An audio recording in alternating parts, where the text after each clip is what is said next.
بسم اللہ الرحمن الرحیم۔ حدیث نبوی صلی اللہ علیہ وآلہ وسلم ہے۔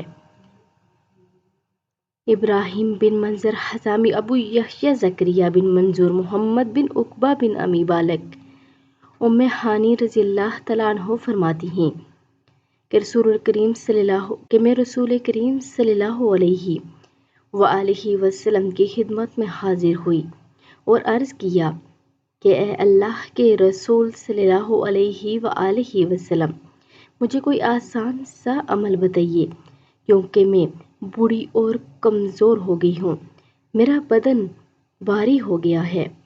تو رسول کریم صلی اللہ علیہ وآلہ وسلم نے فرمایا کہ 100 مرتبہ اللہ اکبر، 100 مرتبہ الحمدللہ، 100 مرتبہ سبحان اللہ کہا کرو کہ تمہارے لیے راہ الہی میں 100 گھوڑے زین اور لگام کے ساتھ دینے سے بہتر ہیں اور 100 اونٹوں سے بہتر ہے، 100 غلام آزاد کرنے سے بہتر ہے۔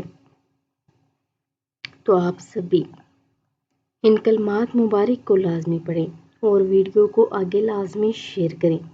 جزاک اللہ خیر۔